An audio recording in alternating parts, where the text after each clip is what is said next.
د نبی علیه الصلاة والسلام په وړاندې یو کافر هغه نبی علیه الصلاة والسلام ته بد الفاظ استعمال کا صحابي ته پته ولګېده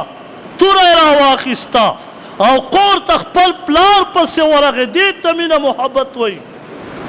او پلار ته وایي پلاره تا زما پیغمبر ته نعوذ بالله من ذلک زما پیغمبر ته تا ذلیل ویلی دي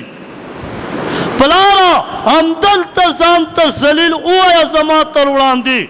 کنی قسم په الله پلاره ستا سر به اوس د دې تنې نه جدا کوم دې ته مینه محبت وایي دې ته عشق وایي ابی بن خلف رئیس المنافقین په خپل کور کې د خپل بچي وړاندې وایي پیغمبر عزتمند دی زه ذلیل یم بچی ورته وایي بس دا خبره مې ستا د خولې نه ایستله که ویلې دې نه وې سر مې دنه کټ کو داسې مینه د صحابه وه ما ورته خپلې ښځې ته نه شو ویلی چې زما د زوی واده دی بغیر د ډنګ ډونګ نه به وکړو ویلی شي ډایرکټ به درته وایي ځه په جومات کې شیخي کوه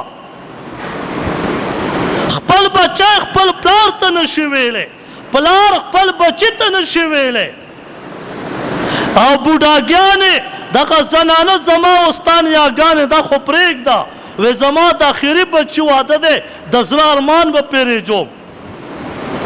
مسلمان دومره را پرېوته چې ته د پیغمبر سنت خلاف کارونه کې او ته پې د زړه ارمانونه راځې